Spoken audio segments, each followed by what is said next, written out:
गिरफ्तार कर चुका होता, और अगर ऐसा नहीं कर पा रहे हैं तो अब ये अपनी नाकामी को, अपने निकम्मेपन को, या ये कहें कि राजनीतिक रूप से अपनी बात को पुष्ट करने का प्रयास कर रहे हैं। ऐसा कुछ भी नहीं हुआ है। हम सनातनी लोग हैं, हम पत्थर को पूछ कर बरदान लेते हैं, वह स्वयं प्रकट हुई। वो भी थोड़ा सर्वप्रथम माँ बाग देवी के दर्शन प्राप्त किए। वो जल्दी ही, हमें लगता है कि अगले सोमवार 18 तारीख को पड़ रहा है। 18 तारीख को हम हजारों की संख्या में उन साथियों से संवाद करने का हम यत्न कर रहे हैं जिन्होंने पहला दर्शन प्राप्त किया।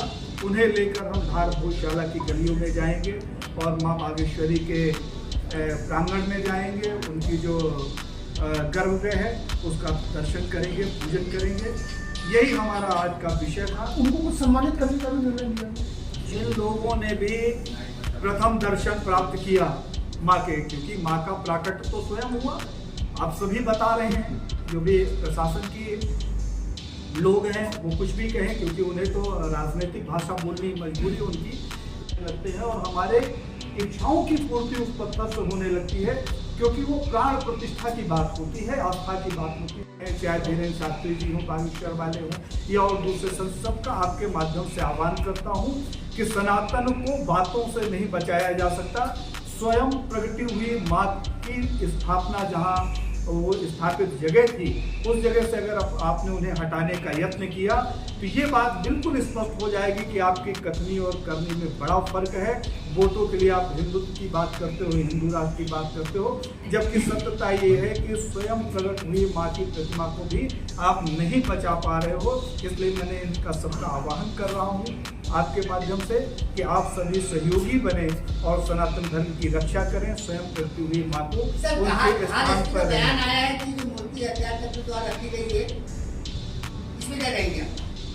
धार एसपी का बयान आया है कि ये मूर्ति किसी ने रखी गई है, हमारा रास्ते किसी ने चेक करवा रहे हैं, ये किसी नहीं है, उसके आधार पे माँ का प्राकट्य हुआ।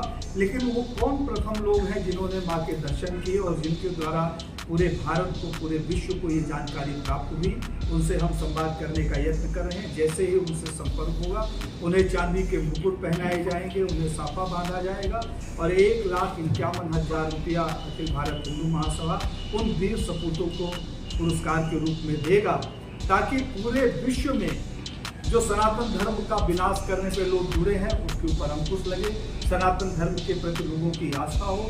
हमने तो आज के माध्यम से, आप लोगों के माध्यम से, भारत के प्रधानमंत्री माननीय नरेंद्र मोदी जी, गृह मंत्री अमित शाह जी, मध्य प्रदेश के मुख्यमंत्री शिवराज सिंह चौहान जी, कि ये तो संकल्प ही ले रहे थे कि हम धार में माता की प्रतिमा स्थापित करेंगे, माननीय गृह मंत्री नरोत्तम मिश्रा जी और बहुत से संत, जो बागेश्वरी की आराधना की जाए, स्थान उनका है। हमारी हैसियत नहीं है कि माँ बागेश्वरी को हम कहीं स्थापित करें। अगर उन्हें स्थापित होना होगा, उन्हें सनातन धर्म की रक्षा करनी होगी, उन्हें अपने स्थान पर पुनः प्रागट होना होगा, तो वही कर सकते हैं। यह हमारे बूते की बात नहीं है।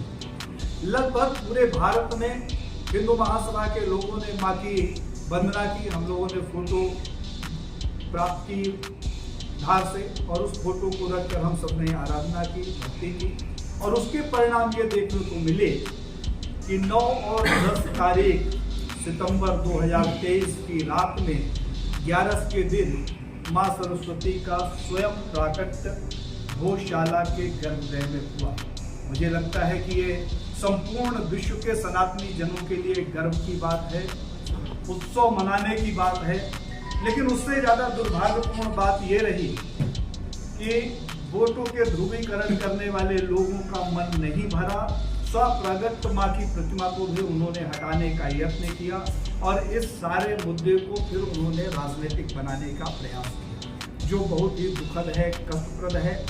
जिन लोगों ने अपनी महासभा का, मैं राष्ट्रीय महासचिव देवेंद्र पांडे आज पत्रकारों के साथ बैठकर धार भोजशाला के संबंध में कुछ महत्वपूर्ण चर्चा करना चाहता हूँ।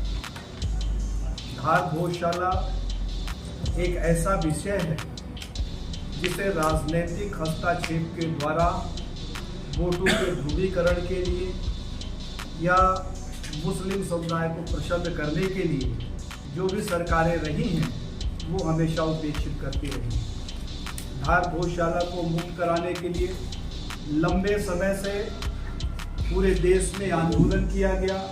अखिल भारत हिंदू महासभा ने कई बार आंदोलन किया, ज्ञापन दिया और उसका असर ये हुआ कि मध्य प्रदेश के माननीय मुख्यमंत्री शिवराज सिंह चौहान ने हमारे आंदोलन की ताकत को देखते हुए इंदौर प्रवास के दौरान उन्होंने घोषणा किया था कि धार में मां बागेश्वरी की भागदेवी की जो प्रतिमा है उसे हम लंदन से जल्दी ही ले आकर गौशाला में ध्यान से जो सनातन धर्म के लोग हैं, जिनकी आस्था सनातन धर्म में है, जिनकी आस्था गौशाला में है, जिनकी आस्था बागदेवी में है, वो संतुष्ट इसलिए नहीं हुए कि ये वही सरकार है जिसने मुसलमानों को नमाज पढ़ाने के लिए बसंत पंचमी के दिन हिंदुओं के ऊपर लाठीचार्ज करवाया था।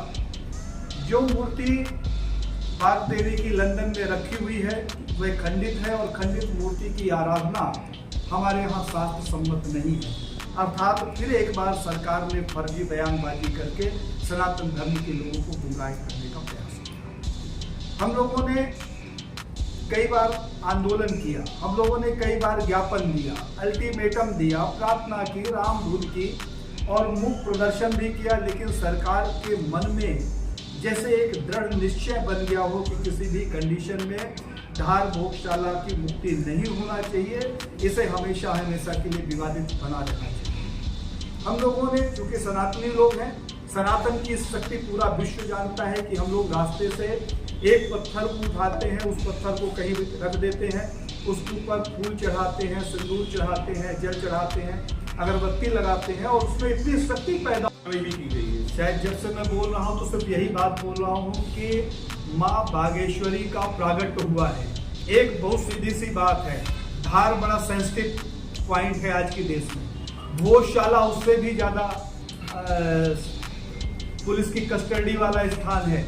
अंदर सैकड़ों सीसीटीवी लगे हुए हैं, उसके चारों तरफ सीसीटीवी लगे हुए हैं, वहाँ पुलिस की चौकी बनी हुई है। मैं भी गया था एक बार धार, तो मैंने अंदर देखा, अंदर सिक्योरिटी गार्ड घूम रहे हैं, पुलिस की गाड़ियाँ हर 2 मिनट 4 मिनट में पूरे नगर का भ्रमण कर रही हैं।